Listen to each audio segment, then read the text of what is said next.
Ready to roll. I'm joined today by Andy Jane and Craig Anderson of the Nashville-based band Catfish Seminar. Welcome to the Human Together podcast. Thank you. Attention was brought to your band because you recently played at one of the tornado-damaged sites in East Nashville shortly after the storms. What compelled you to play in Nashville neighborhoods after the neighborhoods were ravaged by the tornadoes? Yeah, well, so we both, after the tornado hit, we wanted to go out there and help any we can. So we started going out and bringing out snacks for people. Day one, brought out some snacks. The next day, we brought some hot coffee for folks. And then on the third day, we were doing the same thing, bringing out coffee at night, And then Craig found in the rubble. So literally this guitar was laying in a pile of brush on Holly Street. It was right there on the street. As you can see, it's just completely destroyed.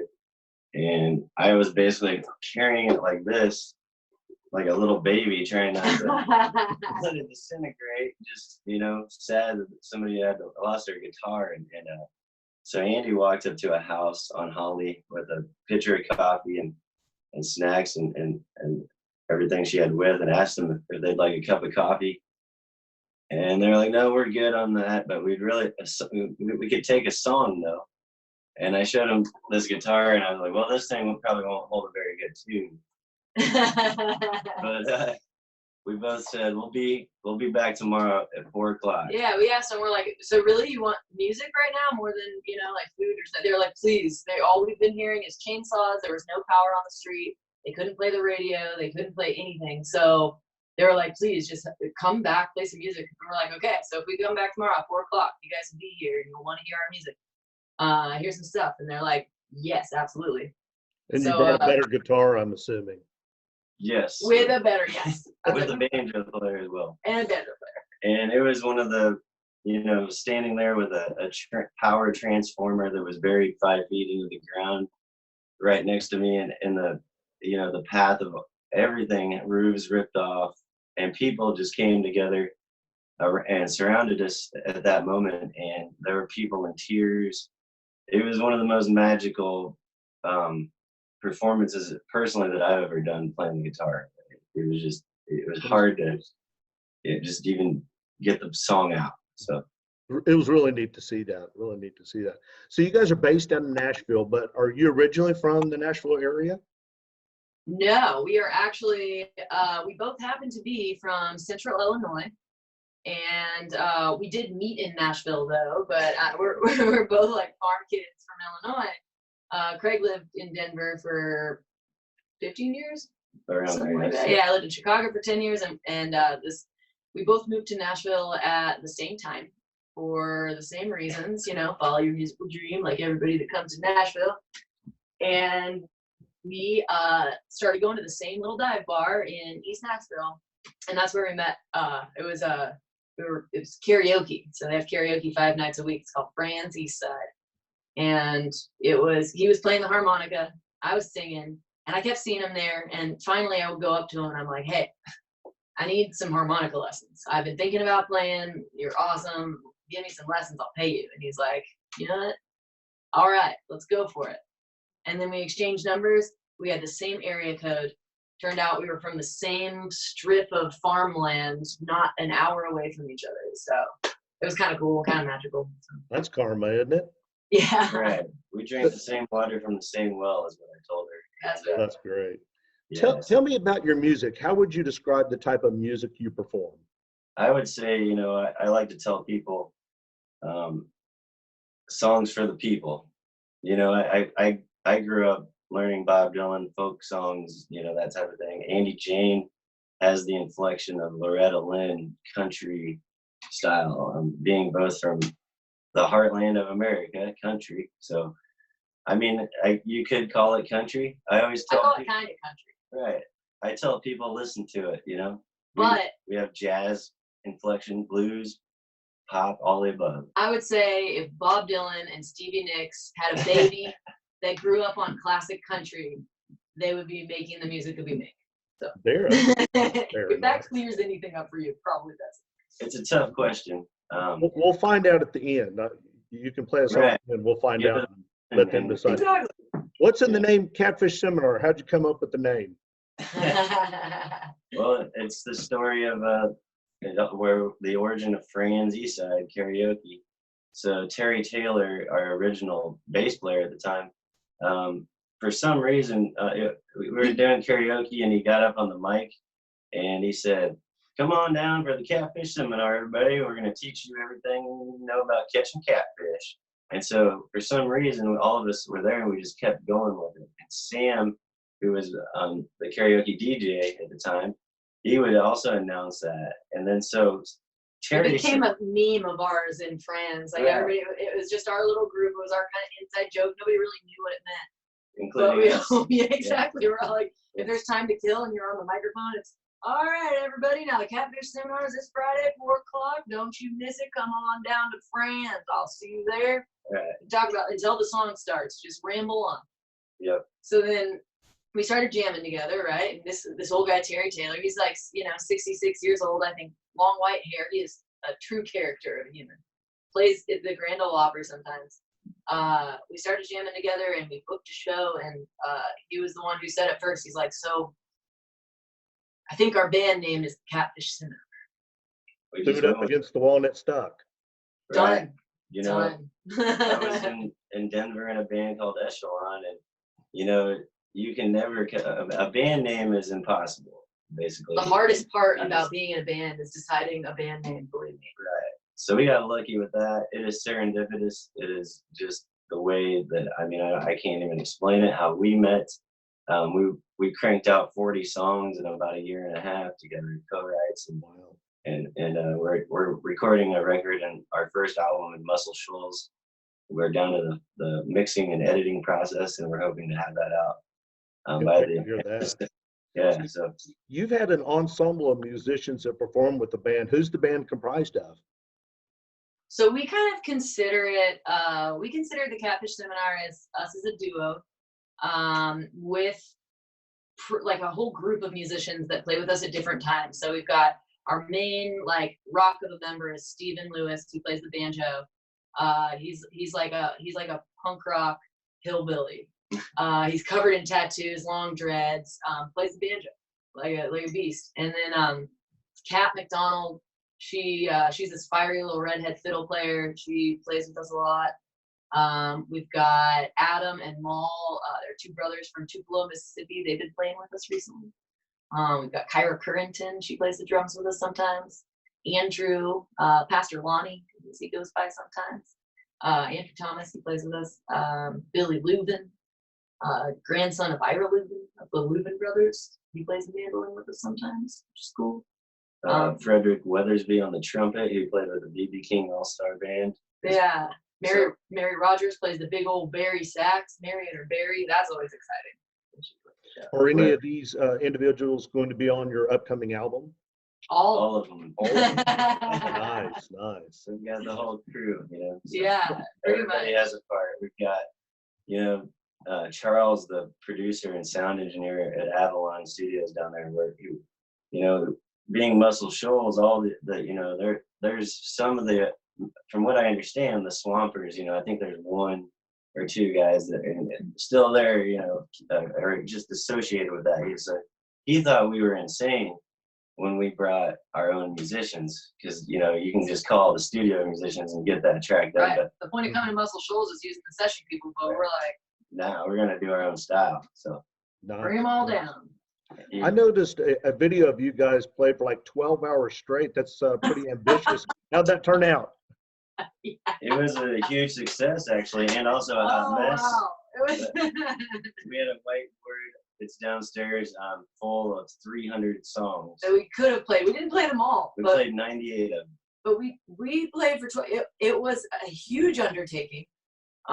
We really didn't know exactly what we were getting ourselves into, but we invited a lot of our friends to come join. We set up my basement, put up some lights, made it look cute, as I like to do, and we just kind of took turns, went for it, played as long as we could. And the highlight reel, which is what I think you're talking about on YouTube, I tried to compile together. I wanted it to be like a 5-minute highlight reel of the moments, but but it goes like hour 2, hour 3, hour 4, hour 7, and you can see how tired we're getting, how crazy we're getting, and just senile. yeah, yeah. Was there a reason why did you just do it just to do it, or? To raise money for our record. Yes. Oh, nice. And we actually, it worked out. You It know, did. We between friends and family and other people, and some random people we didn't even know who they were, which was cool. We were able to, you know, basically come up with almost half of our record cost. You know, paying the all of our friends to go down there and costs and all that based off of that telethon. Yeah, we a lot cool. of our friends did GoFundMe things online, and we kind of wanted to do that, but like let's just make it a little more exciting. Yeah, and cool. get it all done in one day. Right. Yeah, that was very ambitious.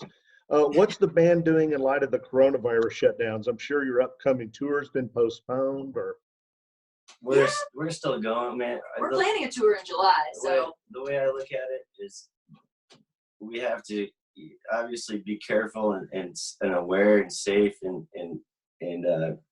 just know this thing does exist and then make it pass. So we always got to keep on keeping on. We're not gonna miss a beat.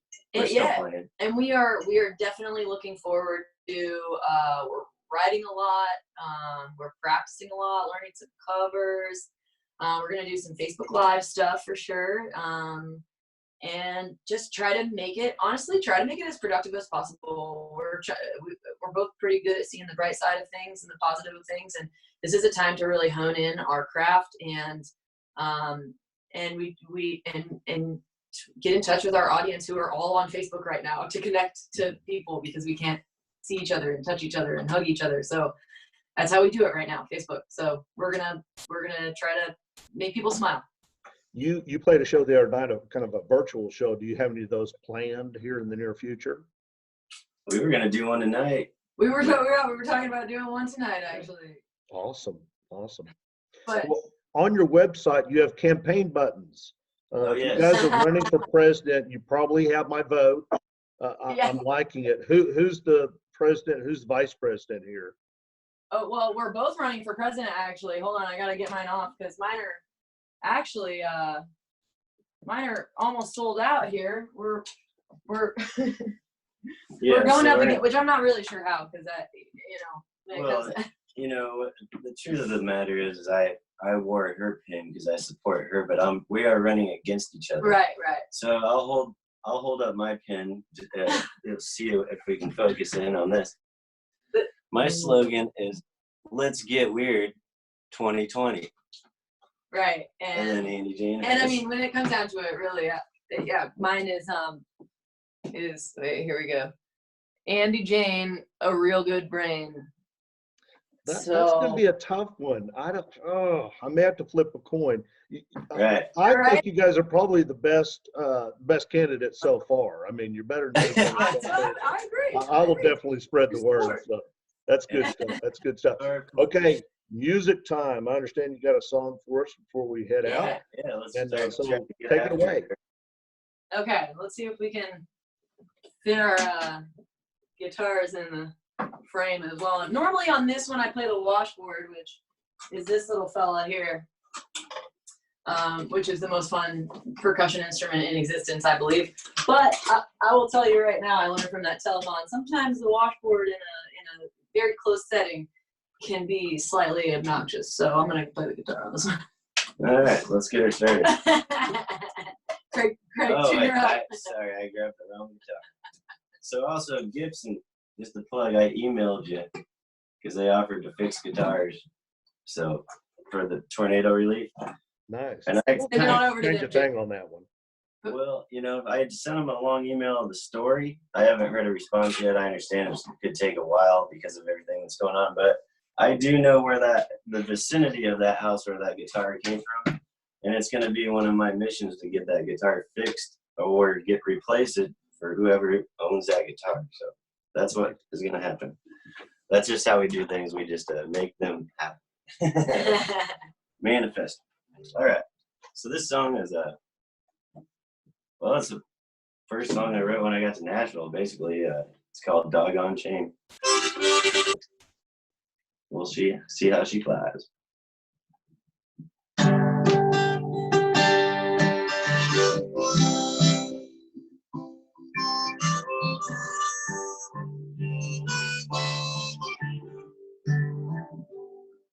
Oh, we miss summer, we miss spring. You left me stranded in the cold dark rain, stuck in Nashville, all alone, with an empty bottle and a long drive home. 'Cause I don't love you anymore. It seems like I'm walking through a broken door. My heart's bleeding, lying on the floor.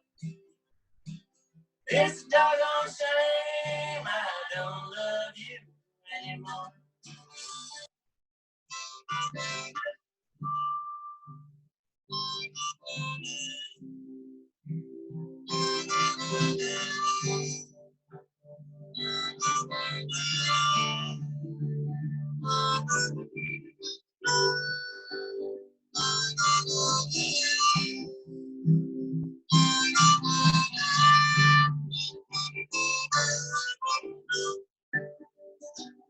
Well, it seems our love now is a broken man.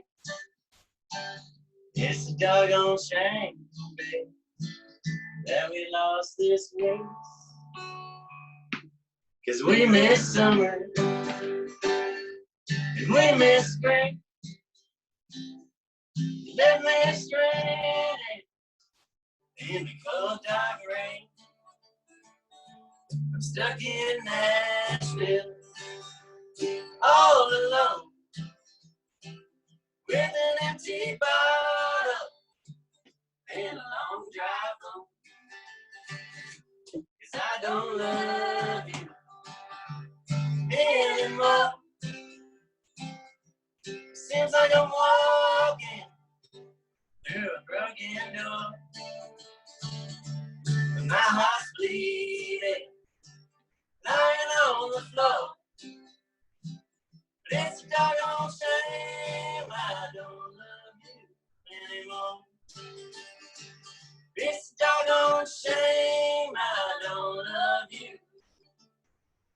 I don't love you anymore.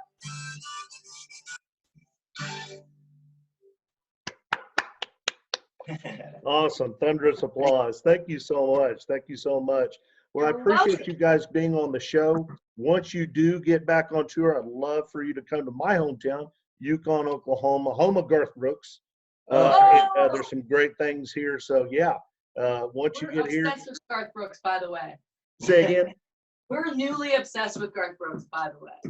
This is the place to be. So, where Yeah. can people find out more information about your upcoming album and forthcoming tour?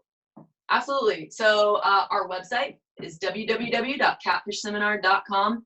We have all of our tour dates there. We have videos that you can watch, links to our Instagram, our Facebook, our YouTube.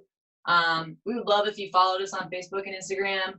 All of that, catfishseminar.com is the one link that'll get you everywhere that you need to go. Absolutely great. Thank you again for being on the show. Thank you, Jason, for having us. It's No really great.